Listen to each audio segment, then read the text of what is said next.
آج ہم ایک ایسے موضوع کی گہرائی میں اتر رہے ہیں جو پاکستان میں آج کل ہر جگہ زیر بحث ہے۔ پراپرٹی پر لگنے والا ایک خاص ٹیکس۔ جی، سیکشن 7E۔ ہمارے پاس اس پر سرکاری دستاویزات، قانونی تجزیے اور معاشی رپورٹس موجود ہیں۔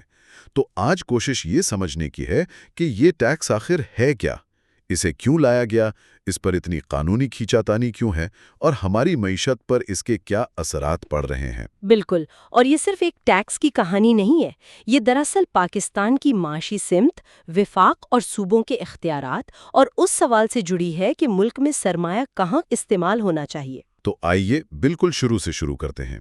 یہ سیکشن 7E، کچھ لوگ اسے E7 بھی کہتے ہیں، یہ آخر ہے کیا، کس پر لاگو ہوتا ہے؟ دیکھیں، اسے فائنانس ایکٹ 2022 کے ذریعے انکم ٹیکس آرڈیننس 2001 میں شامل کیا گیا تھا۔ اچھا۔ سادہ لفظوں میں یہ ایک سالانہ ٹیکس ہے جو کسی بھی پاکستانی رہائشی کی غیر منقولہ جائیداد پر لگتا ہے جس کی FBR کی مقررہ کردہ ویلیو 2.5 کروڑ روپے سے زیادہ ہو، اور متنازع تصور پر ہے جسے ڈیمڈ انکم یا فرضی آمدنی کہتے ہیں۔ ایک منٹ، فرضی آمدنی مطلب حکومت اس پیسے پر ٹیکس لے رہی ہے جو مجھے ملا ہی نہیں؟ یہ بات کچھ سمجھ نہیں آئی۔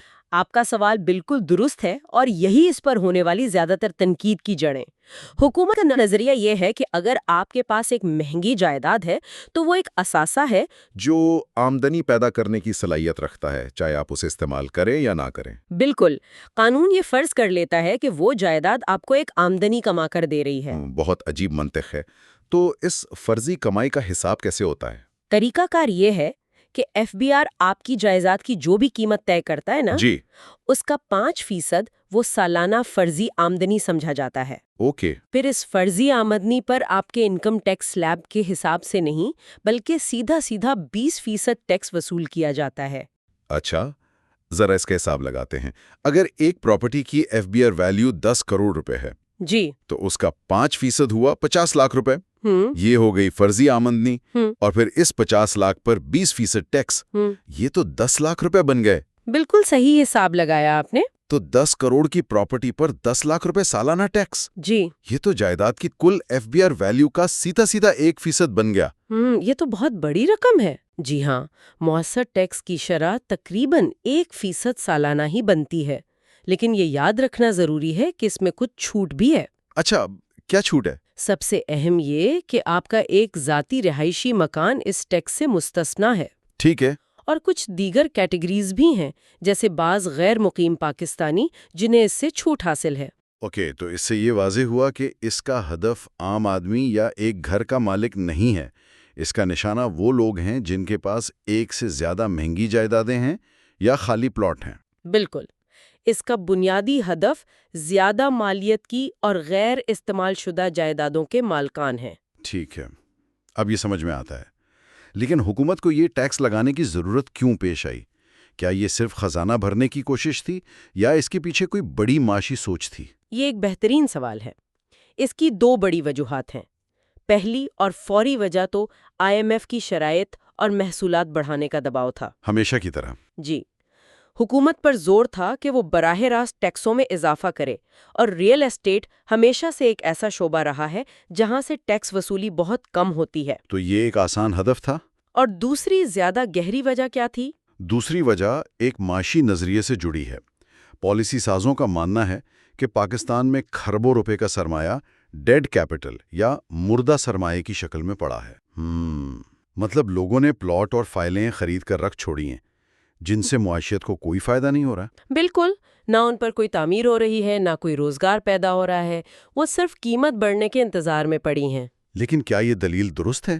بہت سے لوگ تو پراپرٹی کو اپنے بڑھاپے کا سہارا سمجھتے ہیں، نہ کہ مردہ سرمایہ۔ آپ نے بہت اہم نقطہ اٹھایا ہے۔ بالکل، ایک عام آدمی کے لیے پلاٹ خریدنا بچت کا ایک ذریعہ ہے، لیکن پالیسی کی سطح پر مسئلہ تب بنتا ہے جب معاشت کا ایک بڑا حصہ سٹے بازی میں پھنس جائے۔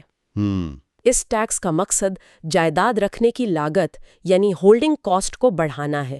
جب آپ کو ہر سال اپنی خالی پڑی جائیداد پر 1% ٹیکس دینا پڑے گا تو آپ سوچیں گے کہ اسے خالی رکھا جائے یا کسی پیداواری کام میں لایا جائے۔ تو یہ ایک طرح سے لوگوں کو جائیداد کی ذخیرہ اندوزی سے روکنے اور سرمایہ کو معاشیت کے دیگر شعبوں کی طرف دھکیلنے کی کوشش ہے۔